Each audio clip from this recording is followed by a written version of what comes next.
No more apologies. Living beyond the judgments of others. By Sami Bsoul. Stop caring about what people think, for real. Let me hit you with the truth right from the start. Stop caring about what other people think. Not later. Not when you've figured things out. I mean right now. You're probably reading this and thinking, yeah, but it's hard. People's opinions are everywhere. How can I just switch it off? Here's the deal. If you don't stop giving a damn about what others think, you're never going to live your best life. You'll be stuck, bouncing between what you want and what they want. And that's not freedom. It's exhaustion. So, let me lay it out for you. This book is your invitation to break free from the chains of external validation and start living on your own terms. And before you start saying, but it's not that easy, or people won't like me, or what if they judge me? I'm going to tell you this once. You're not made of butter. You're made of flesh and bones, my friend. And last time I checked, butter melts under pressure. You don't. I know you're used to the weight of other people's opinions pressing down on you like an invisible hand, controlling your actions, your thoughts, your choices. And it's easier to just go along with it than to fight it, right? It feels like playing it safe, like avoiding conflict, like taking the comfortable route. But here's what you're missing. You're not safe. You're stagnant. You're letting someone else write your story while you sit in the back seat, playing passenger in your own life. And that, my friend, is the ultimate form of living small. It's like having all the tools to build your own house, but letting someone else tell you where the walls go. You think you're living for you, but you're not. You're living for everyone else's expectations, and it's killing your soul. If you can't step out of the shadow of other people's judgments, you're never going to find your own light. I'm not asking you to never care. That would be impossible and unrealistic. But I'm asking you to get clear on one thing. You are the only person who gets to determine your worth. You get to decide who you are, what you value, what you stand for. And the truth is, the moment you stop worrying about other people's opinions is the moment your life will open up in ways you can't even imagine. In the pages ahead, we'll break this down piece by piece. I'm going to teach you how to let go of the weight of judgment and take back control of your life. And no, it's not going to be easy, but it's going to be worth it. So let's make a pact. No more second guessing. No more living to please others. From this moment on, you're living for you. And if that's hard to swallow, come back and read this when you realize that you are flesh, bones, and a whole lot of fire. Get ready. The real work begins now. To begin this journey, let me share a story with you. Once there was a very rich man. His son was about to marry, and he, being the proud father, wanted to make this wedding unforgettable. Not just memorable, a wedding that people would talk about for generations. So he had an idea. He would send out invitations, but not just any ordinary invites. Inside each envelope, he placed a single gold coin, along with a note that read, "We would be honored to have you join us in celebrating my son's wedding. Please accept this gold coin as a token of our gratitude for your presence." The envelopes were sent out across the country, reaching the wealthiest and most influential people. The invitations were opened with excitement, and the guests were intrigued, until they saw the single gold coin inside. What do you think they said? "Oh, that greedy man. Couldn't he have put 2 or 3 coins instead of just one?" And just like that, the rich man's gesture, intended to be generous, was met with judgment and disdain. You see, people will always find something to criticize. No matter what you do, no matter how much you give, someone will always find a way to judge. The man gave gold, but they still found a flaw. The gift wasn't good enough because it didn't meet their personal expectations. Here's the truth. Judgment is inevitable. People will always criticize, judge, and find fault in your actions, and yet that doesn't mean you should change who you are or what you do to please them. The man in this story made a choice that he thought was generous and thoughtful, but people were too focused on what he didn't give rather than appreciating what he did. And that's the lesson, isn't it? No matter what you do, people will always find a reason to criticize. The only person you need to worry about is yourself. Your intentions, your values, your truth, they are what matter, not the judgments of others. So let them talk, let them judge. It's not about them, it's about you and your choices. The moment you stop seeking approval and start living your truth, you'll begin to experience the kind of freedom and peace you've been searching for all along. What you can't control. You can't control what others think, but you can control how much it impacts you. Now, Let me be clear about something. You can't control what other people think. You could bend yourself into a million different shapes, constantly trying to fit into their expectations, and you still wouldn't stop the judgment. Why? Because judgment is a reflection of the person doing it, not the person being judged. But here's the twist. You don't need to control other people's thoughts. What you need is the ability to control how those thoughts affect you. Let's take a moment here. Think about it. What's been the most judgmental thing someone said to you recently? Does it still sting? Did it affect your next move, your confidence, or how you showed up? I'm going to guess that for most of us, those judgments are still floating around in the back of our heads, whispering, "What if? Are you sure?" They don't approve. But here's the truth. You don't have to let that noise dictate your life. You get to decide how much weight those opinions carry. The judgment from others, that's theirs. The judgment you carry with you, that's yours. The key to freedom is detaching yourself from the opinions that don't serve you. The moment you realize that other people's judgments are just reflections of their beliefs, fears, and insecurities, you can start letting it slide off you like water off a duck's back. So stop trying to control how others see you and start mastering how you see yourself. When you stop letting the world's opinion control your self-worth, you will feel lighter. You will make bolder decisions. You will live freely, the freedom and acceptance. Accepting judgment means you can live without it. Now, I get it. You might be sitting there thinking, it's not that simple. If I just let people judge me all the time, how am I supposed to keep my life together? Here's the thing. The sooner you accept judgment as part of life, the sooner it starts losing its power over you. Look, you can't wish judgment away. You can't control how people perceive you. But you can choose to accept that judgment is just a part of the process, a natural byproduct of being human. The real freedom comes when you stop fighting it and start moving through it. Think about the moments when you've been most alive, most authentic. I bet they weren't the moments you spent trying to please people. They were the moments you embraced who you are, fully, unapologetically, without waiting for someone's stamp of approval. Once you stop fearing judgment, you stop being shackled by it. You give yourself permission to act, no longer waiting for a green light from the outside world. You'll find that the freedom you're searching for isn't about avoiding judgment. It's about living with it, acknowledging it, and moving forward anyway. Acceptance is the ultimate rebellion. When you accept that people will always have opinions, you give yourself the space to focus on what you want. And in that space, you'll find power, real power. In summary, people are going to judge you. It's a fact. But how much does their judgment affect you? That's where the power lies. When you accept judgment as part of life, when you stop giving it so much weight, you'll realize it has no power over you. And once you get to that place, where you live freely without being tethered to others' opinions, that's when your life starts to take shape. So here's the challenge. Stop caring about what people think. Not later, not after you've done enough to prove yourself, not when the stars align. Do it now and watch as the world opens up to you in ways you never thought possible. This is your life. Start living it for you, and let everyone else have their opinions. They're not your problem anymore. Chapter 2. The mirror doesn't lie, but you do. Self-judgment often hits harder than anything anyone else could say about you. It's time to talk about how you see yourself and how to stop the self-criticism that holds you back from being your real, unapologetic self. How you see yourself versus how you let others see you. The conflict between self-perception and societal expectation. Here's a little reality check. The way you see yourself is probably not even close to how the world sees you. But here's the twist.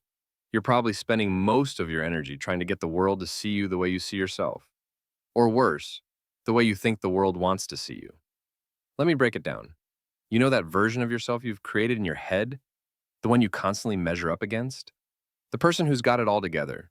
Successful, confident, perfect? That person doesn't exist. That's just a story. In the world, it's not buying it because people see you for who you actually are, not for who you pretend to be. Here's what you need to understand. Self-perception isn't always accurate.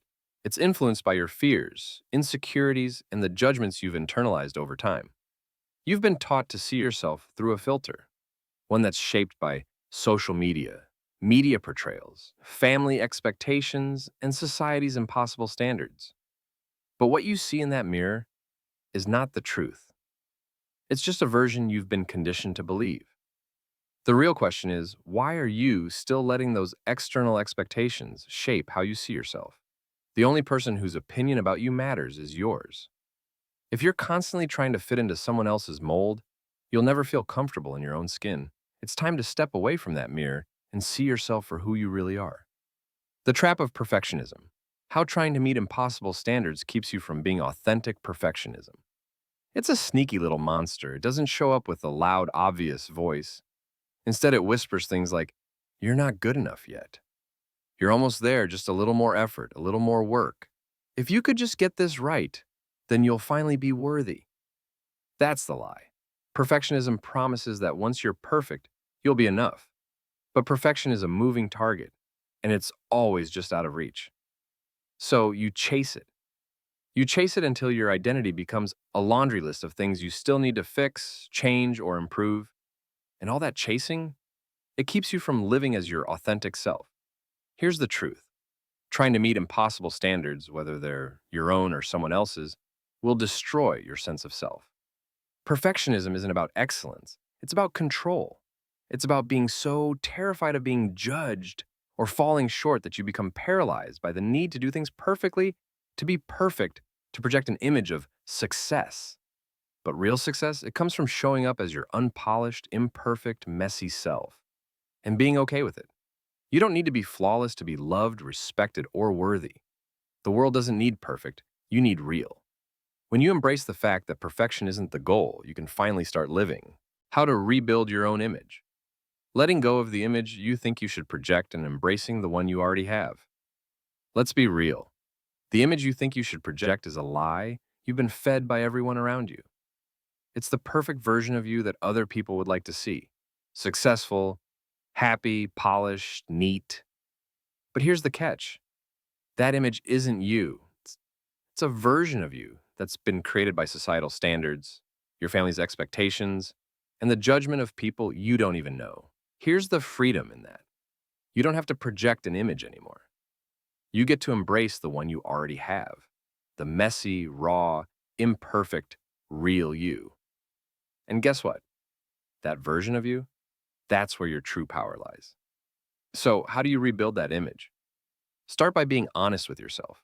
Look at who you are right now, not who you think you should be, not the person you pretend to be for others, but who you are in your soul. What do you love? What makes you feel alive? What are you tired of pretending about? Once you start owning that real version of yourself, the rest will follow. Your image, your identity, your self-worth, it all begins to fall into place when you stop chasing someone else's idea of who you should be. And here's the kicker. When you start embracing your authentic self, you'll notice something incredible. The world starts to reflect that confidence back to you. People will either love you for exactly who you are, or they won't. And either way, you'll be better off. Because you can't please everyone, but when you're being your authentic self, you'll attract the people who are meant for you. In summary, you're looking at yourself through a broken mirror, a reflection shaped by society's expectations and your own fears. It's time to stop trying to meet impossible standards. The truth is, you're already enough. The sooner you let go of the image you think you need to project, the sooner you can embrace the person you actually are. Stop judging yourself by a set of standards that were never yours to begin with. Rebuild your image based on your values, your passions, and the real, unfiltered version of yourself. When you do, everything else will follow. And that, my friend, is how you finally stop caring about judgment. Because when you show up as your real self, there's nothing anyone can say that can shake you. It's time to look in the mirror and say, I'm enough. Chapter 3. Judgment as a mirror. Why it's about them, not you. Judgment is a reflection of the person doing the judging, not the person being judged. When someone throws their judgment at you, then it says way more about them than it does about you. The key to freedom? Understanding this and letting it roll off your back. The psychology behind judgment. Why we judge and why others feel the need to project their insecurities onto you? Let's break this down. Judgment doesn't just happen randomly. People don't just walk around throwing opinions at you for fun. No, it's coming from somewhere deep inside them. And that place? It's their own fears, insecurities, and unmet needs. The truth is, when someone judges you, they're really projecting their own issues onto you. It's that simple. Think about it for a second. Why do people judge others? It's not because they know you, they don't. It's because they feel threatened by something about you, or because their own sense of self-worth is fragile and they need to bring you down to feel better. People who judge are often struggling with their own sense of identity. They're uncomfortable in their own skin, so they lash out, looking for something to criticize, something to make them feel superior. Judgment is a form of self-protection. When someone judges you, it's because they need to belittle you to elevate themselves or to cover up the insecurity they don't want to face. And here's the kicker. None of it has anything to do with you. It's all about them trying to cope with their own issues, their own failures, their own fears. You're just a mirror reflecting back what they can't face in themselves. You don't need to internalize their judgment. It's not personal. It's a projection, a glimpse into their own lack of confidence, self-doubt, or anger that they haven't resolved yet. Don't take it personally, practicing detachment. When someone's opinion doesn't align with your truth, it's so easy to get caught up in someone else's judgment. We're wired to want validation, to want approval. But when you take someone else's opinion personally, you're handing over control of your peace to them. Here's the thing. You can't control what people think of you, but you can control how much their opinions affect you. So here's a simple rule to live by. Don't take it personally. Someone's criticism of you doesn't mean anything about your worth or your truth. When you feel their judgment coming your way, take a deep breath and remind yourself this is about them, not me. Their judgment is just noise. And you know what you do with noise? You let it fade into the background. When you start practicing detachment, you stop giving others' opinions the power to mess with your mood, your choices, or your sense of self. Detach from the need to be validated by others. Detach from the idea that someone else's criticism is an indictment of who you are. Detach from the belief that their opinion holds any weight. The truth is, what other people think of you is none of your business. So don't make it your problem. Just because someone projects their stuff onto you doesn't mean you have to carry it. Let it go. The power of indifference. How to remain unaffected by others' projections. You're probably wondering, but how do I just stop caring what others think? The answer is indifference. Not the kind of indifference where you become cold or disconnected from the world, but the kind of indifference that comes from realizing that other people's opinions simply don't matter in your life. When you practice indifference to judgment, you stop letting other people's projections define you. You can still be kind, still be compassionate, but you'll stop taking their judgments to heart.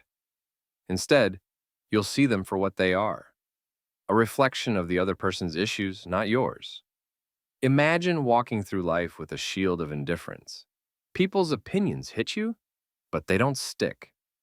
You hear the whispers, the side-eye, the passive-aggressive comments, and you smile to yourself, because you know it's not about you. You've learned that their judgment is just a reflection of their own inner battles. And you're too busy living authentically to care. This doesn't mean you're detached from the world around you. It means you're detached from the noise. When you stop letting other people's projections affect your sense of self, you become unstoppable. People's opinions no longer control your narrative, and you get to define who you are, not them. The freedom in indifference is true power. You're no longer a pawn in other people's emotional games. You've taken your peace back. And that, my friend, is where your real strength lies. In summary, judgment says more about the person doing the judging than it ever will about you. It's a mirror reflecting their own insecurities, not a reflection of who you are. When you stop taking their opinions personally, you reclaim your power. When you practice detachment, you stop letting their projections affect you, and when you adopt indifference, that's when you become untouchable. Remember this. Judgment is noise. Let it pass. And you keep moving forward, unaffected, unapologetic, and free. Chapter 4. Letting go of the fear of rejection. Rejection sucks. There's no sugarcoating it. But it's part of life, and it's also one of the greatest teachers you'll ever have. The real question is, will you let rejection make you shrink back, or will you learn to embrace it and let it push you forward? Rejection is not personal. Rejection is a reflection of someone else's needs, not your worth. And I will repeat this one more time. Rejection is a reflection of someone else's needs, not your worth. Here's a tough pill to swallow. Rejection isn't about you. It's not a reflection of your worth, your value, or your capabilities. It's a reflection of someone else's needs, preferences, and circumstances. Think about that for a second. When someone rejects you, they're not rejecting who you are. They're rejecting a part of what they need or what they're looking for. And here's the kicker. They're allowed to do that. But that doesn't mean it has anything to do with you. Rejection is often driven by someone else's personal context, what they're dealing with, what they're going through, what they think they want. It's not personal. If someone turns you down for a job, a relationship, or an opportunity, and it's not because you're not good enough, it's because you didn't align with what they were looking for at that moment. Once you get this into your head, it's going to change everything. You'll stop internalizing rejection as a verdict on your worth. Instead, you'll see it for what it really is. Information. It's just feedback. Feedback that tells you weren't the right fit. At least not in that situation, and that's okay. It doesn't make you any less valuable. It makes you human. Failure is just feedback. If you get rejected, it's just another chance to learn and grow. Now, let's talk about the other F word. Failure. Rejection and failure go hand in hand, and the truth is, you're going to fail. It's part of the process. But here's the most important thing. Failure is just feedback. It's not the end of the road. It's simply the information you need to get better, smarter, and stronger. When you get rejected, it's not a sign to quit. It's a sign that you need to adjust your approach, refine your strategy, or try again in a different direction. Rejection isn't the universe telling you to give up. It's the universe telling you you're on the right track, but you need to evolve a little more. So, how do you handle rejection without letting it break you? You use it as a lesson. Every no is just a step closer to a yes. Every failure is a chance to learn something new about yourself and the world around you. Failure is not the opposite of success. It's part of success. You can't win every time, but you can win after every loss if you use that rejection to fuel your growth. The next time rejection knocks, don't run from it. Don't hide your head in the sand. Face it, learn from it, and keep moving forward. The more you fail, the more you learn. And the closer you get to the success you're really after, the freedom in saying no, the power of rejecting others, expectations of you. Now, let's flip the script. What about rejecting others? You've spent so much time worrying about others rejecting you, but what about when you say no? What about when you reject other people's expectations of you? Here's the truth. Saying no to others is a power move. It's a declaration that your time, energy, and well-being matter. When you say yes to everything, you're basically handing over your life to other people's priorities. But when you start saying no, you're taking that power back. Saying no isn't about being rude or cold. It's about setting boundaries. It's about making sure that the only expectations you're living up to are your own. And when you start doing that, something incredible happens. You stop living for approval. You stop bending over backward to make everyone else happy. You stop being afraid of rejection because you've already rejected what doesn't serve you. Here's a radical idea. You don't have to meet everyone else's expectations. In fact, you shouldn't. Living for someone else's vision of who you should be is the fastest way to burn out. You have your own path to walk, your own life to live. And when you reject others' expectations, you give yourself permission to walk it. Saying no to others is saying yes to yourself. Saying no to the pressure to be everything for everyone is your ticket to freedom. And the more you do it, the more you'll realize that rejection is not the worst thing that can happen. Sometimes it's the best thing, because when you reject the world's demands, you start living for you. In summary, rejection doesn't define you. It's just a reflection of someone else's preferences or circumstances. And if you get rejected, don't see it as failure. See it as feedback, a chance to adjust, improve, and grow. The key to thriving through rejection is to stop taking it personally and start seeing it as part of your journey to success. And don't forget the power of saying no. The more you reject others' expectations, the more you'll start to embrace your own. In the end, rejection is a tool. Use it to propel yourself forward, learn from your mistakes, and protect your energy from being wasted on things and people that don't align with your truth. Let go of the fear of rejection. It's part of life, and it's not the end of the world. It's just another opportunity to keep moving, keep growing, and keep saying yes to the life you're meant to live. Chapter 5, The Social Media Illusion. Stop comparing yourself. Social media is the ultimate amplifier of judgment and comparison. It magnifies what's wrong with you, distorts reality, and turns your life into a constant race to measure up. Here's how to escape that trap and stop letting online personas dictate your worth. Why social media is a highlight reel. Understanding that what people post isn't the full story. Let's get one thing straight. Social media is a highlight reel, not reality. You're seeing the best moments, the picture-perfect versions of other people's lives, and you're getting fed the lie that this is what their lives actually look like. Spoiler alert, it's not. You don't see the late nights, the failures, the mess-ups, the struggles, the behind-the-scenes chaos.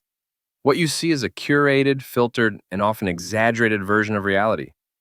It's like walking into someone else's living room and seeing their perfect, clean house. But you don't know the clutter behind the door or the tantrum that just happened 10 minutes ago. Yet, here's the trap. You're comparing your messy, real life to their filtered, polished version. And when you do that, you're setting yourself up for failure. Why? Because you're measuring your everyday reality against an image that's designed to be perfect. No one's life is perfect. But on social media, we act like it is. The next time you scroll through Instagram or Facebook and feel the sting of comparison, remember, you're not seeing the full picture. The posts you're comparing yourself to are just a slice, one carefully chosen moment out of 1,000. Don't let a snapshot of someone else's life make you feel like yours isn't enough. The comparison trap. How comparing yourself to others creates insecurity and self-doubt. You've probably caught yourself scrolling through someone else's feed and suddenly feeling like you're not doing enough. Their fitness photos, their perfect relationship posts, their latest accomplishments, they make you feel like you're falling behind. But here's the truth. Comparison is a thief. It steals your peace of mind, your confidence, and your sense of self. Comparing yourself to others is a dangerous game. First off, it's never a fair comparison.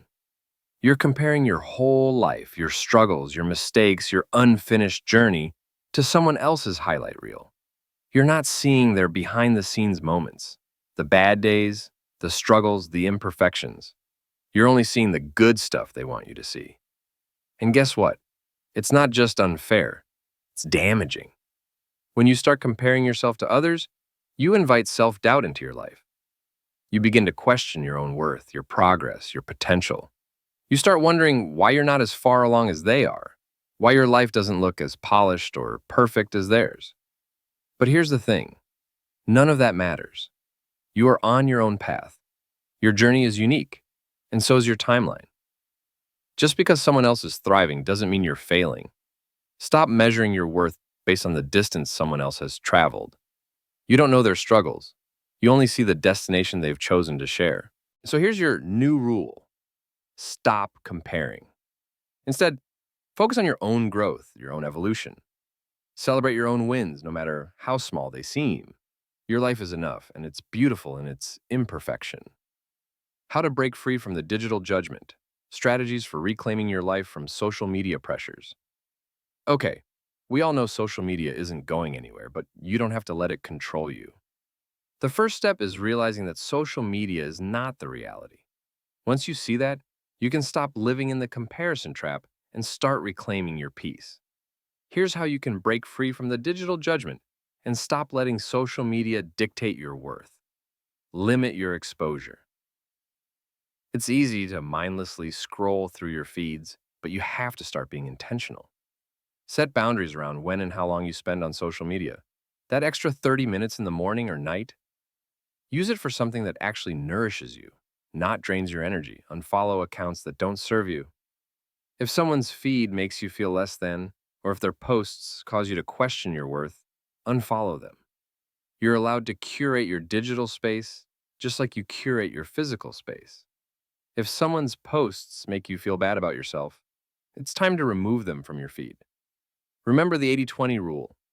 Social media is made up of about 20% of the stuff that's real, and 80% that's filtered, fabricated, or carefully curated. Keep this in mind every time you compare your life to someone else's. What you see is a snapshot of their day, not the whole story. Create, don't just consume. Social media can quickly turn into a trap of endless consumption. But when you create, whether that's a post, a blog, a photo, a video, or any other form of self-expression, you take back the power. You stop mindlessly scrolling and start contributing to the narrative. Create from a place of self-expression, not validation. Practice gratitude for your own life.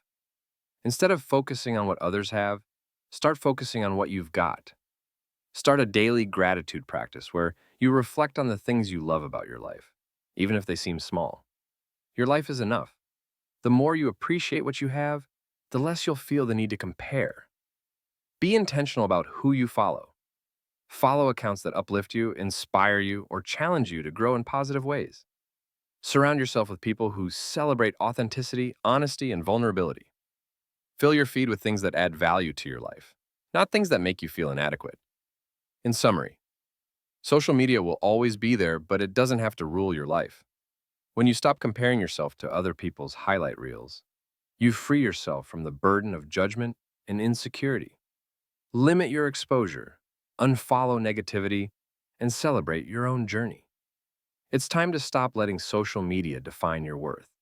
Reclaim your peace, embrace your own growth, and start living for yourself, not for the likes or the opinions of others. You are enough. Your life is enough. And once you realize that, no social media post will ever make you feel less than again. Chapter 6. Empowered by your truth. Living life on your terms. Now, this is where it all comes together. Everything you've learned up until now. The power of rejecting judgment. The strength in letting go of other people's opinions. This is the moment you build your life on your own terms. No more living to please others. It's time to live for you, defining your own success. Stop measuring success by society's standards. Define it on your own terms. Let's be clear. Success is not a one-size-fits-all. The world has a very narrow view of success, and it's built on external markers. Money, titles, followers, appearances. But here's the thing, that's not your success. It's society's. And society, it doesn't know you. It doesn't know what makes you tick, what drives you, what fulfills you. Society doesn't know what truly brings you peace, joy, and fulfillment. So why on earth would you let society dictate what success means for you? You get to decide what success looks like in your life. It doesn't have to match someone else's version. If you're the kind of person who finds happiness in small, quiet moments, that's success. If your success means building a business that aligns with your values instead of chasing quick profits, that's success. If success for you means being present with the people you love, or pursuing a creative passion, or traveling the world on your terms, then damn it, that's success. Stop looking outside for approval. Look inward. What does success feel like to you? Once you define it, you take control. And no one can take that away from you, the power of no, saying no to things, people, and opportunities that don't serve your vision. Here's a secret. No is one of the most powerful words in your vocabulary. And yet, we're terrified of it. We're taught to be people pleasers, to say yes to every request, every opportunity, every favor. But guess what? Saying yes to everyone else is saying no to yourself. It's time to flip the script. Every time you say yes to something that doesn't align with your vision, your values, or your energy, you're draining yourself. And you can't afford to keep draining your energy on things that don't matter. Learn to say no. No to commitments that don't serve your goals. No to relationships that don't support your growth. No to the pressures, expectations, and judgments that are constantly being shoved down your throat. Living authentically every day. Practical tips for living true to yourself and your values. Living authentically sounds great in theory, but how do you actually pull it off in the chaos of daily life? Easy. One decision at a time. Here's how you start. Know what you stand for. If you don't know what you stand for, you'll fall for anything.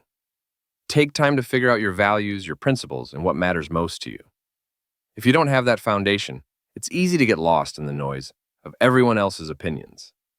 Once you know your core values, make decisions based on those. Always. Stop seeking approval. Look, you'll never please everyone, ever. It's impossible. But when you stop seeking approval from others, You stop giving them the power to control your life. Be firm in your choices and trust that you are enough, just as you are. You don't need anyone's permission to live your truth. Set boundaries like a boss. Boundaries aren't walls. They're fences that keep what's important to you in and what's not important out. Setting boundaries doesn't make you a bad person. It makes you a person who values their peace and time. So get comfortable with saying no. Get comfortable with not explaining yourself. Protect your space. Protect your energy. It's non-negotiable. Embrace imperfection. Perfection is a lie, and you're human, and that's your superpower. Stop trying to be flawless. Start embracing the messiness of life, the failures, the flaws, and the beauty that comes with imperfection.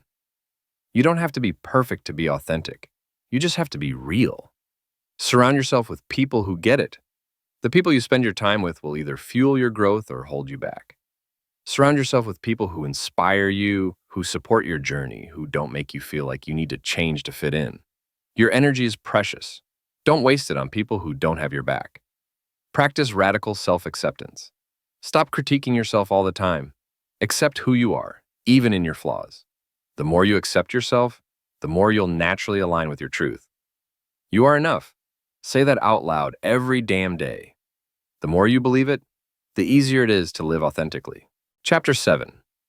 Let go, live free, and love yourself. This is it, the final step toward total freedom. Self-love, unapologetic living, and letting go of everything that's held you back. It's time to stop playing small, stop holding on to the past, and stop living to meet everyone else's expectations. This is your life. Live it on your terms. Self-love as rebellion. How loving yourself in a world that tells you not to is the ultimate act of defiance. Let's face it, society doesn't exactly roll out the red carpet for self-love. In fact, the world often tells you that loving yourself too much is narcissistic, selfish, or conceited. Guess what? That's a lie. Loving yourself is the most rebellious thing you can do in a world that profits off your insecurities. Think about it. Every ad, every magazine cover, every Instagram post is designed to make you feel like you're not enough, not skinny enough, not successful enough, not pretty enough. They want you to buy into the belief that you have to change in order to be loved, accepted, or worthy. They want you to keep searching for something outside yourself, something external that will fix you. But here's the truth. You don't need fixing. Loving yourself isn't about being perfect or fitting into some manufactured mold of beauty or success. It's about accepting who you are, flaws and all. And here's the kicker. That's the ultimate form of defiance. You're fighting back against a world that profits off your self-doubt, and you're declaring, I'm enough just as I am. Self-love is a revolution. It's saying, I refuse to shrink. I refuse to apologize for existing. I will love myself fiercely, unapologetically, without needing permission from anyone. That's power. That's freedom. And you have every right to claim it, forgiving yourself for caring too much. Understanding that it's okay to have cared, but it's time to let it go. We've all been there. Caring too much about what others think, carrying the weight of judgment on our shoulders, and constantly worrying about how we're perceived. But here's the thing. It's okay to have cared. It doesn't make you weak, it doesn't make you less than, and it doesn't mean you're doing life wrong. The reality is, caring is part of being human. You're not a robot. You're not some emotionless machine. You felt things because you're real. You wanted validation because that's natural. But at some point, you've got to let it go. You've got to forgive yourself for giving power to the opinions of others. And that starts with recognizing that you're allowed to evolve. Here's the truth. You were never meant to be stuck in this cycle of caring too much. But as harsh as it sounds, you chose to let others' opinions shape your life. And now it's time to choose differently. You don't have to stay attached to the past or feel guilt for caring at one point. What matters is that you are choosing to let go now. Forgiving yourself means releasing that grip, saying, I no longer need to live for others. I'm ready to live for myself. Letting go of the need to constantly please others is not a sign of weakness. It's an act of courage.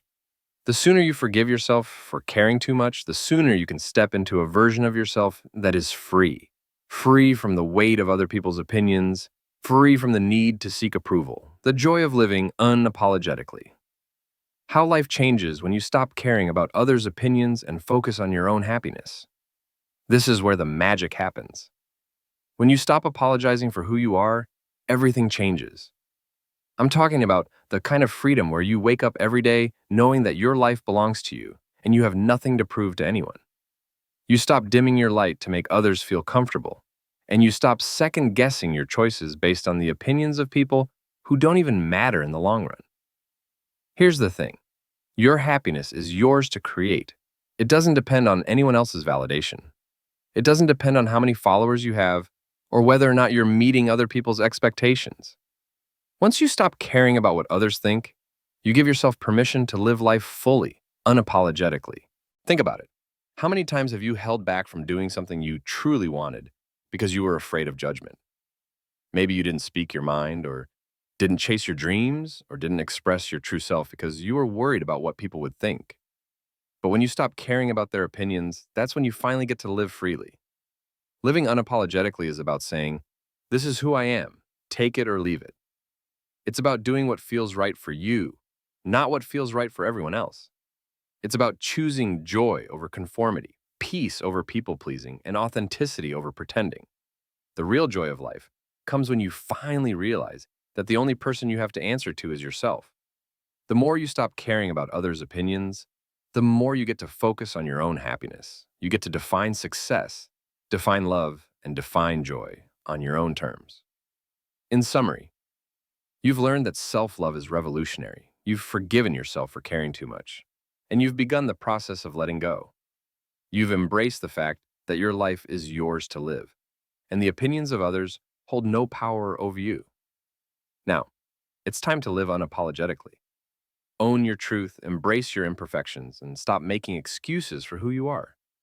Live freely, love yourself fiercely, and never apologize for taking up space. You are enough. And when you live from this place of self-love and freedom, everything around you will begin to shift. The ultimate freedom lies in embracing yourself, flaws, quirks, and all, and saying, "This is me, and I'm done hiding." The world doesn't need your apology. It needs your full, unapologetic, radiant self. Chapter 8. Breaking Free from the People-Pleasing Trap. Main idea.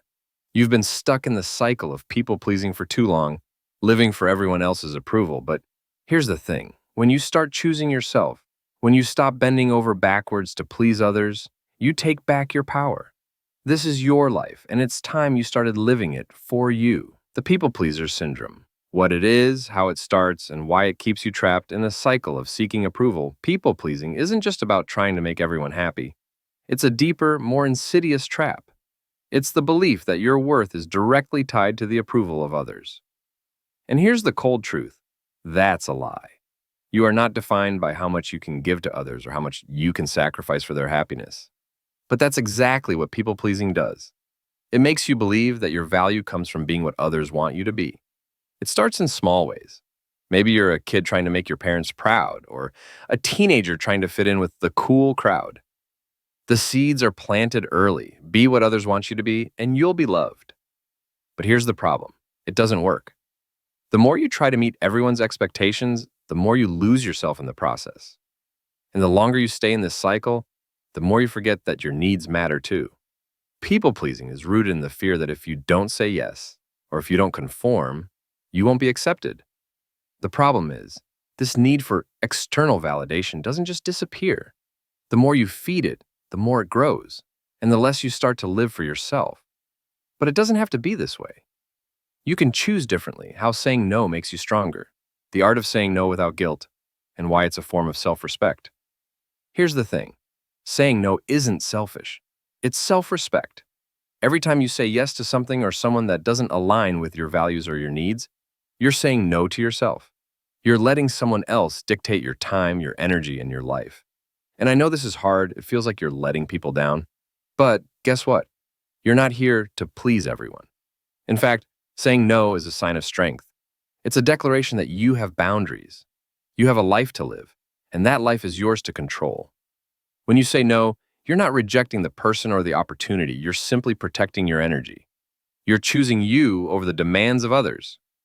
And here's the kicker. The more you say no, the more you teach people how to treat you. You stop being a doormat and you start being someone who commands respect.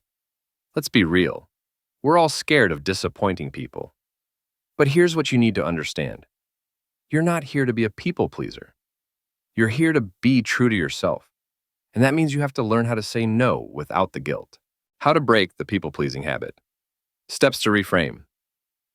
How you see relationships and stop seeking validation from others. Breaking free from the people pleasing habit isn't easy. It requires a shift in how you see yourself and how you approach relationships. It's not just about saying no, it's about changing the way you value yourself.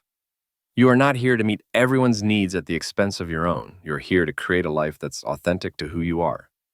So, how do you start? Recognize your worth without external validation. You have to get real about this. You are worthy of love, respect, and success, regardless of what others think. The need for approval is a trap. The only approval that matters is your own. The sooner you internalize that, the quicker you'll stop seeking validation from others. Reframe relationships. Start viewing relationships as mutual exchanges, not one-sided transactions. If you're constantly the one giving, the one pleasing, the one sacrificing, you're setting yourself up for resentment. Healthy relationships are about balance, where both parties give and receive in a way that feels good to them. If a relationship is costing you your peace, it's time to reassess. Take responsibility for your boundaries. No one will protect your time and energy except you. Stop waiting for permission to say no. You don't need to explain yourself. Your time is your most valuable asset. Protect it fiercely. Once you get comfortable saying no, you'll see how much more control you have over your life. Understand that you can't please everyone. Accept this. Not everyone will like you, and that's perfectly fine. The truth is, trying to make everyone like you will leave you exhausted, resentful, and disconnected from your true self. Focus on the people who appreciate you for who you are. That's where the real value lies. Practice radical self-honesty. The more you align with your own truth, the less you'll need to please others. When you're honest with yourself about your needs and desires, you start making decisions that feel good in your gut. If something doesn't sit right, don't do it. Your intuition knows exactly what you need. Listen to it. In summary, you've been trapped in the people-pleasing cycle long enough. It's time to break free. Saying no is not selfish, it's self-respect. You're worthy of living your life without the constant pressure to meet others' expectations. Stop seeking validation. Start valuing yourself first. It's not going to be easy and it's going to feel uncomfortable at first. But trust me, the more you start choosing yourself, the more you'll feel empowered. You are the creator of your life. Stop letting others dictate how you show up in the world. Live authentically. Live for you. Chapter 9, Fear of Judgment. What's really at stake? People fear judgment because they think it'll hurt them. But what if judgment was never about them? What if it's really about how much we judge ourselves? Once you see this, the power to free yourself from fears is in your hands. And why judgment triggers fear? Breaking down the psychology of fear and why it often stops us from doing what we want. Let's get real. Judgment is terrifying, at least it feels that way. The moment we think others are watching, analyzing, or criticizing us, fear kicks in. We freeze, we shrink, we stop going after what we want. And that fear, it's not a random thing. It's deeply rooted in our psychology. The fear of judgment is about one thing: rejection. We fear that judgment means we'll be rejected, dismissed, or even ostracized. This is primal. Back in the day, being rejected by the group meant being out in the cold, literally and figuratively. Humans are social creatures, and being part of the group is essential for survival.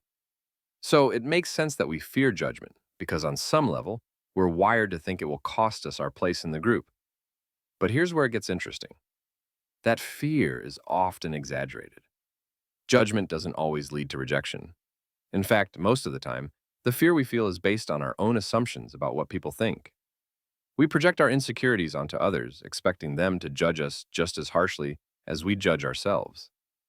But the truth is, people are too busy worrying about their own lives to give you as much thought as you think they are.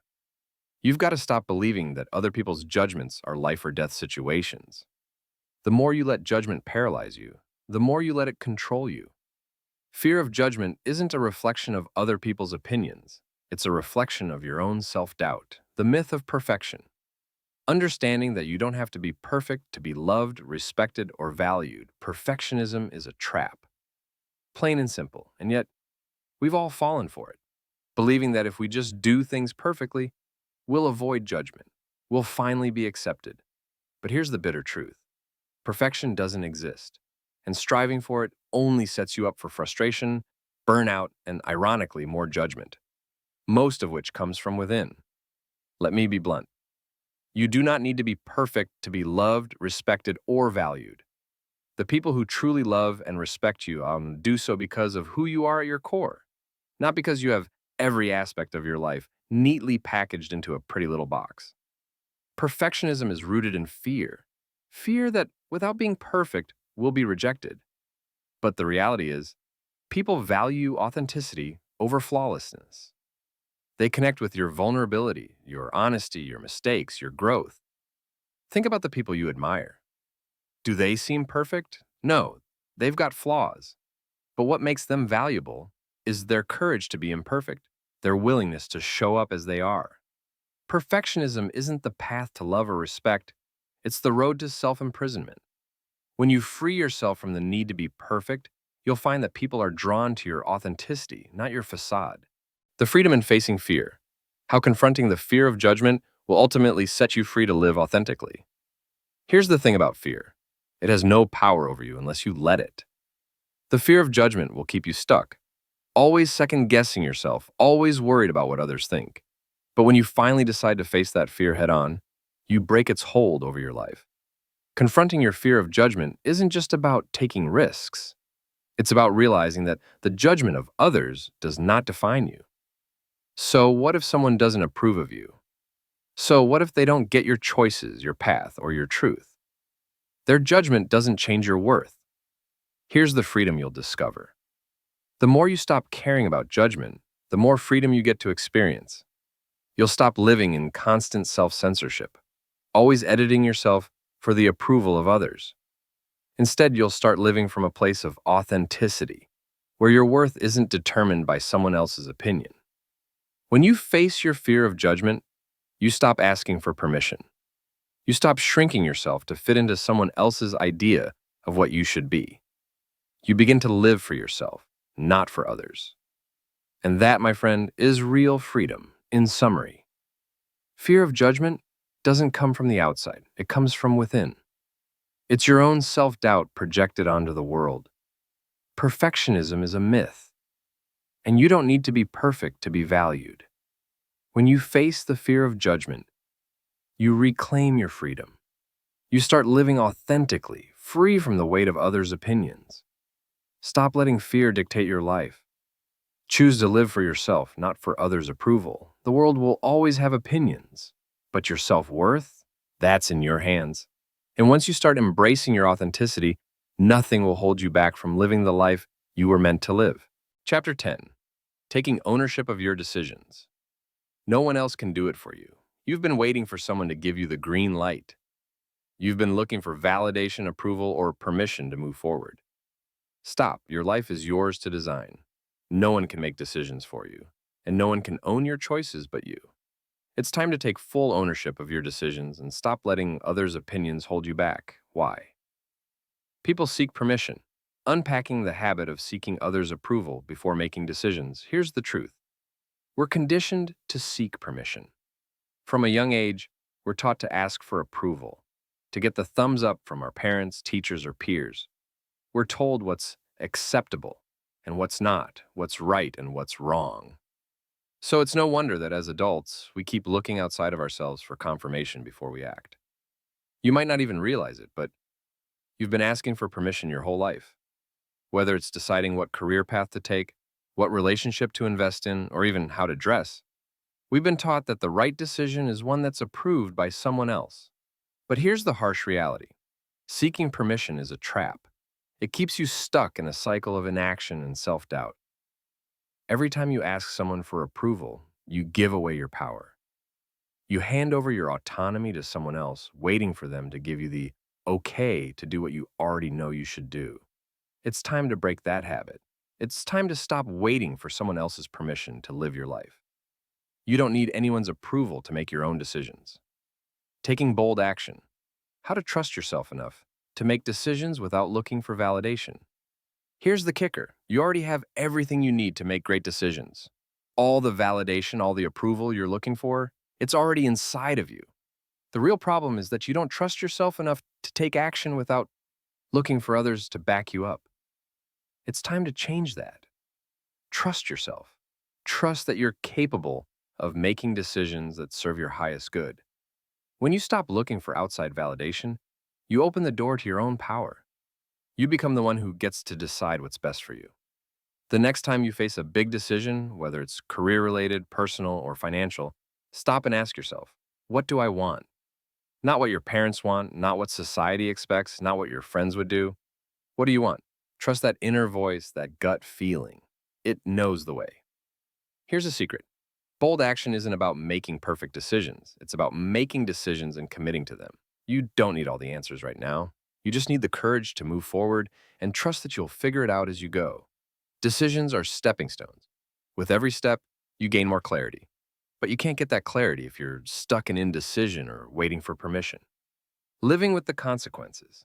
Embracing both the wins and losses that come with taking ownership of your actions. Here's the real deal. When you start taking full ownership of your decisions, you're going to face consequences. Some of those consequences will be amazing, life-changing, growth-filled wins. Others, not so much. Some decisions will work out, and others will blow up in your face, but that's okay. Because you know what? That's life. The moment you take ownership of your decisions, you accept that both the wins and losses are yours to carry. And here's the most empowering part. You don't need to blame anyone else for the outcomes. Whether you win big or take a hit, it's on you. And that's powerful. You're no longer playing the victim. You're the architect of your own story. When things go wrong, don't go into victim mode. Don't blame others or point fingers. Instead, look at the situation with honesty and ask yourself, what can I learn from this? Every mistake is an opportunity to grow. Every setback is a chance to reevaluate and come back stronger. And when you win, celebrate the hell out of it. Don't downplay your successes. Don't look for reasons to minimize your victories. Own them. You made those wins happen by trusting yourself and making decisions without waiting for someone else to approve them. Chapter 11. No apologies, just confidence. Stop apologizing for being you. The constant need to explain, to justify, or to apologize for your existence only weakens your sense of self. Confidence is built on owning who you are, without regrets, without excuses. This chapter is about embracing who you are with pride and standing firm in your decisions. You are not here to apologize for living your truth, the apology complex. How constantly apologizing for your actions or feelings undermines your self-worth. If you've ever caught yourself saying sorry for things that don't warrant an apology, like taking up space, having an opinion, or simply existing, you're not alone. Society has conditioned us to apologize for being ourselves, especially when our actions or feelings don't align with someone else's expectations. But here's the truth. You don't need to apologize for being who you are. The apology complex is sneaky. It starts small, a little sorry when you voice your opinion, a sorry for needing time for yourself, a sorry for disagreeing. Over time, these little apologies chip away at your confidence, making you believe that your actions or feelings are somehow wrong or less important. The reality? Your actions and feelings are valid, and you don't owe anyone an apology for them. Think about it. When was the last time you apologized for being confident? When was the last time you said sorry for standing by your values, your choices, or your boundaries? Stop apologizing for being you. It's time to break free from that habit and reclaim your power. Confidence versus arrogance. Understanding the difference and why confidence is key to authenticity. Let's clear something up. Confidence is not arrogance. Confidence is the quiet strength that comes from knowing who you are and standing by it. Arrogance, on the other hand, is rooted in insecurity and the need to overcompensate for self-doubt. The difference is subtle, but important. Confidence isn't about belittling others or seeking to make them feel small. It's not about proving that you're better than anyone else. It's about showing up for yourself. It's about saying, I know who I am and I'm okay with it. Confidence is a natural extension of self-respect, and it allows you to exist in the world without the need for validation. When you know who you are, you don't have to prove it to anyone. Arrogance, however, comes from a place of fear. Arrogant people are the ones who need to put others down to feel better about themselves. True confidence doesn't need to make noise. It simply exists, radiates, and draws people in. Not because it's loud, but because it's rooted in solid self-awareness and authenticity. So how do you develop confidence? Start by accepting who you are. Flaws, mistakes, quirks, and all. When you fully accept yourself, you become unshakable, able to stand tall without feeling the need to prove anything to anyone. Confidence is a quiet power, standing firm in your choices, how to make decisions, and stand by them without second guessing. Here's where things get real. If you want to live unapologetically, you have to make decisions and stick with them. No more second guessing, no more wondering if you made the right choice. Your decisions are yours to own, and standing by them is the mark of true confidence. Too often, we make decisions only to go back on them because we're afraid of what people might think, or we worry we've made the wrong choice. The moment you start second guessing yourself, you give away your power. Confidence is about committing to your decisions, trusting yourself enough to make them, and standing firm regardless of the outcome. Here's how you build that muscle. Start with small decisions. The more you practice making choices and sticking to them, the more you'll trust yourself. Don't dwell on the what ifs or maybe I should have done this differently. Own your choices, learn from them, and move forward. The more you trust yourself, the less you'll feel the need to justify your decisions to anyone. You made the decision. Now own it. That's where your confidence will grow. Whether it's choosing your career path, ending a relationship, or simply deciding how to spend your time, your choices are yours to make. Stop waiting for others to approve them, and stop apologizing for them. Chapter 12. The Power of Self-Reflection, knowing who you are beyond external labels. You are not what others say you are. To stop caring about judgment, you need to truly know who you are, beyond the labels others put on you. This chapter is about getting clear on your own identity, separating yourself from society's expectations, and learning to live without the weight of others' opinions, the impact of external labels, how others' opinions define us, and how we can unlearn these labels. From the moment we're born, society starts labeling us. Whether it's the color of your skin, the way you look, your background, or your profession, we are constantly given labels. And those labels often stick. Over time, we internalize them. We start believing that we are what people say we are, and we build our identities around those labels. But here's the truth. You are not what others say you are. Labels are societal constructs, simplified definitions that people use to put us in neat little boxes. The problem with labels is that they limit us. They box us in, confining us to expectations we may not even agree with. You've probably heard things like, you're not smart enough, you're too emotional, and you'll never be successful, or you're not cut out for that. These are just labels, often based on other people's perceptions, their limitations, and their biases. But the moment you accept those labels, you let someone else define who you are. The real work here is unlearning these labels. You need to recognize when you've internalized someone else's judgment and refuse to accept it as your truth. You are not bound by their opinions. You are not confined to their perception of you. The role of self-discovery, tools and exercises for diving deep into your own psyche and understanding what drives you. Now that we've established that external labels don't define you, how do you define yourself? The key is self-discovery. This is about getting to know yourself deeply. Who you are when you strip away everything others have told you to be. Self-discovery is a lifelong journey. It's not about finding a single answer, it's about uncovering pieces of your true self as you go. And the more you understand yourself, the less other people's labels will matter. So, how do you start? Ask yourself hard questions. Spend time reflecting on your values, your passions, and what you want from life. What do you care about? What makes you feel alive? What would you do if no one else had an opinion about it? Challenge the narrative. Think about the labels you've accepted in your life. Where did they come from? Are they truly yours, or did you pick them up from others? Ask yourself, do I want to keep wearing this label? Journaling for clarity. Write down your thoughts and feelings. Journaling is a powerful tool for self-reflection, and it helps you get in touch with your inner truth. Write without judgment, without expectation, just let the words flow and see what surfaces. Find your strengths. What are your natural gifts? What do you excel at without even trying? These are the things that define who you really are, not the external expectations or the limitations others have placed on you. Meditate on your true self. Meditation can help you clear the noise of external influence and connect with your inner self. It's a space to listen to your intuition, to hear your own voice without the distractions of others. As you dive deeper into your psyche, you'll start to understand what drives you, your motivations, your desires, and your authentic self. The more you know yourself, the less you'll feel the need to rely on other people's opinions to validate your worth. Living without external approval. How to build self-confidence. So you no longer rely on other people's judgments to define you. This is the part where things get real. You have to stop living for others' approval.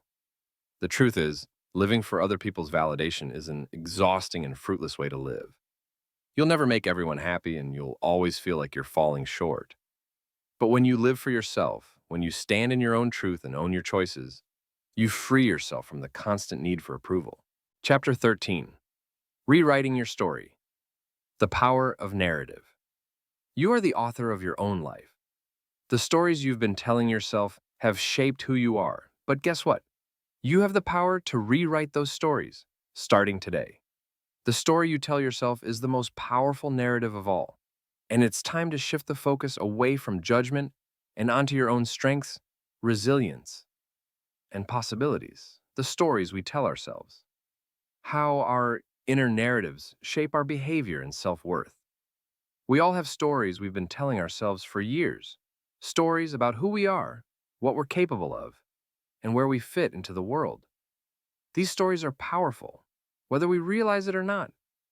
They shape how we act, how we feel about ourselves, and how we respond to challenges. But here's the kicker. Most of these stories aren't even true. They're just narratives we've adopted over time, often based on the judgments of others or our own insecurities. For example, if you've been told your whole life that you're too sensitive, not good enough, or too much, those labels become a story you live by. And when you believe that story, you act accordingly. The stories we tell ourselves become self-fulfilling prophecies. If you believe you're not worthy of success, love, or happiness, you'll act in ways that reinforce those beliefs. You'll shrink away from opportunities, sabotage your own progress, or hold back from showing up as your true self. The story you tell yourself influences everything. Now imagine if you could rewrite that narrative. What would happen if you told yourself a new story, one where you're strong, capable, and deserving of every good thing that comes your way? The way you see yourself would shift. The way you show up in the world would shift. And most importantly, the weight of judgment from others would lose its power because you're no longer living according to someone else's story. The moment you take the pen, how to rewrite the stories of your past, shifting the focus to your strengths and resilience. Rewriting your story doesn't mean erasing the past. You can't undo the things that have happened, but you can change how you interpret them. The past is simply a collection of events. The meaning you attach to those events is where the real power lies. Start by taking control of the narrative. Instead of seeing your past as a series of failures or missed opportunities, shift the focus to your strengths and resilience. Every challenge you've faced, every setback you've encountered, is part of your growth. Every hardship has shaped you into the person you are today. And that person is stronger than you give yourself credit for. For example, let's say you've had a difficult relationship in the past. The story you might tell yourself is, I wasn't good enough, or I failed. But the truth is, that relationship taught you important lessons about boundaries, self-respect, and what you truly want in a partner. The story you tell could be, that relationship showed me what I don't want, and it helped me become clearer about what I do want. Rewrite the parts of your life that you've seen as failures or mistakes and start focusing on how they've contributed to your growth. You are not defined by your past. You're defined by your ability to rise, learn, and move forward. Living the new story. The psychological benefits of embracing a new narrative and moving forward with a sense of agency. Here's the magic of rewriting your story. Once you change the narrative, you change the way you show up in life. Living by a new story allows you to step into a version of yourself that is free from the weight of judgment. You no longer need approval from others because you've already given yourself permission to live your truth. Embracing a new narrative isn't just a mental exercise, it has real psychological benefits.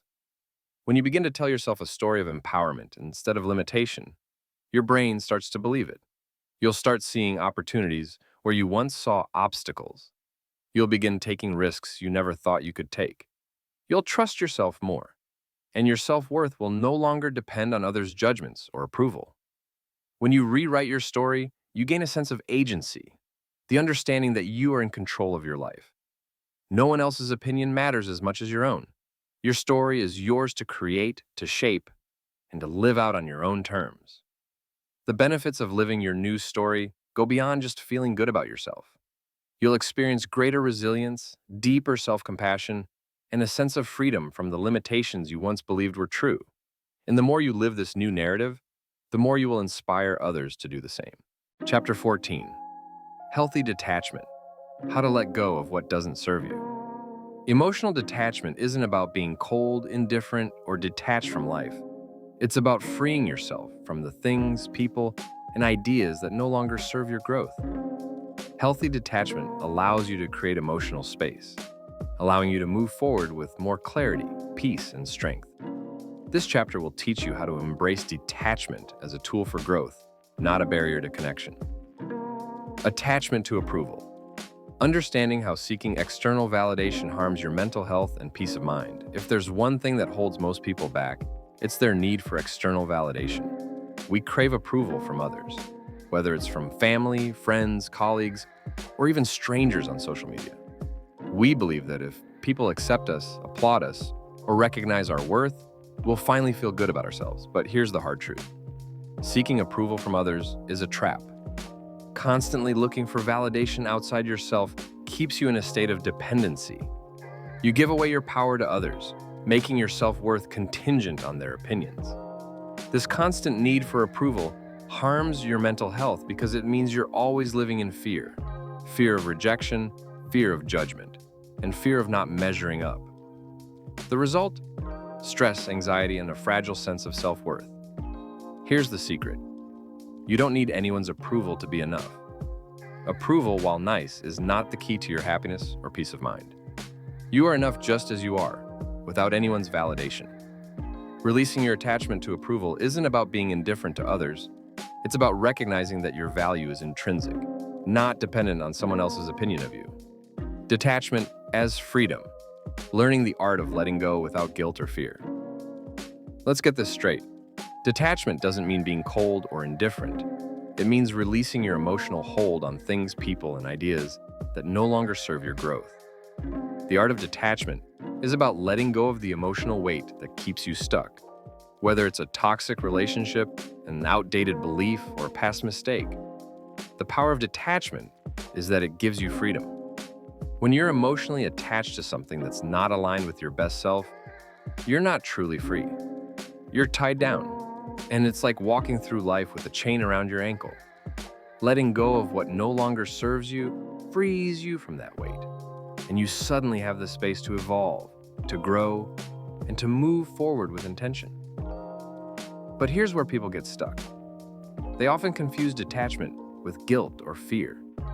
We fear that detachment makes us heartless or selfish, but it's the opposite. Detachment is about self-love. It's about creating space to prioritize your own well-being without feeling guilty for it. Here's an example. Imagine a toxic friendship that drains you. Detaching from this friendship doesn't mean you stop caring for the person. It means you recognize that continuing this relationship is hurting your mental health and preventing you from being the best version of yourself. Letting go allows you to prioritize your peace and your growth without feeling guilty about it. Detachment is also about letting go of expectations. We get attached to certain outcomes, and when they don't materialize, we feel disappointed and frustrated. But learning to detach from outcomes gives you the freedom to move forward, regardless of how things turn out. It's the acceptance of uncertainty and the trust that whatever happens, you're going to be okay. How to stay grounded. While moving forward, balancing detachment with compassion and openness to new experiences. Detachment doesn't mean you shut yourself off from the world or become numb to life's experiences. It's about balance, maintaining emotional boundaries while remaining open to new experiences, relationships, and growth. When you practice healthy detachment, it's important to stay grounded in self awareness and self compassion.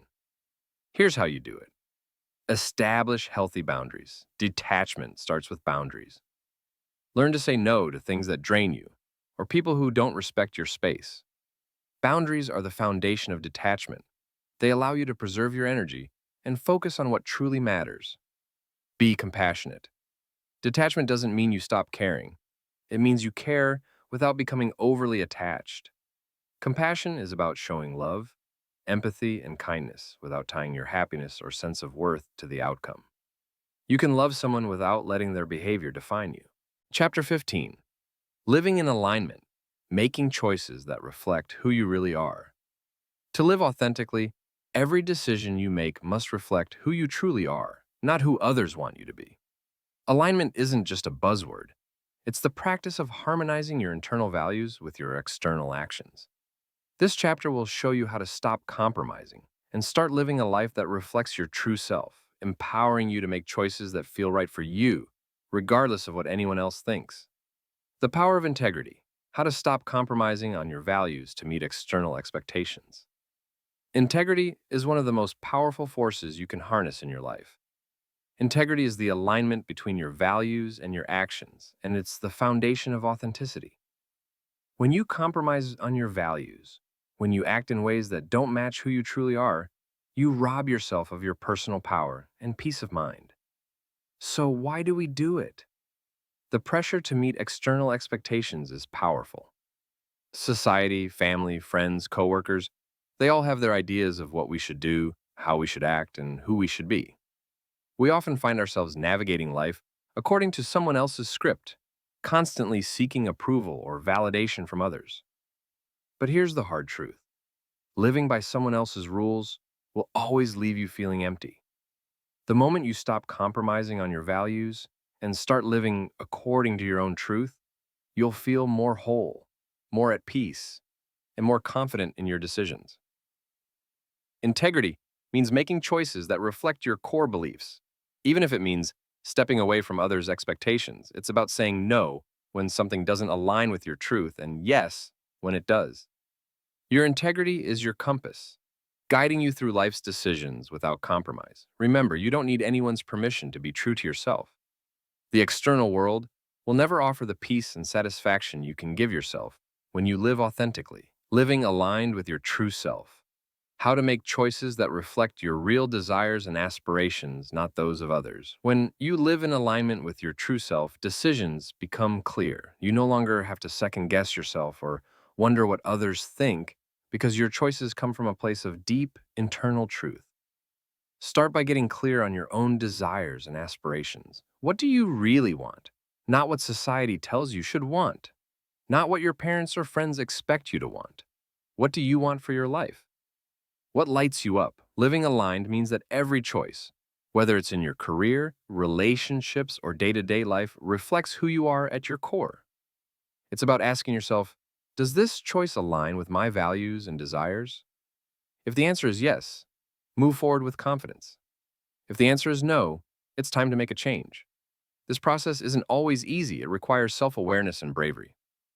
You'll have to confront the fear of disappointing others, fear of being judged, or fear of being left behind. But guess what? The fear of not living authentically is greater. There's no greater regret than looking back on a life lived for someone else's expectations instead of your own truth. Living aligned with your true self doesn't mean rejecting others. It means rejecting the idea that you need to sacrifice your authenticity to fit in. It's about choosing the path that's right for you, even if it's different from the one everyone else is walking. Owning your path. How alignment creates clarity, confidence, and the courage to be unapologetically you when you Live aligned with your true self, everything falls into place.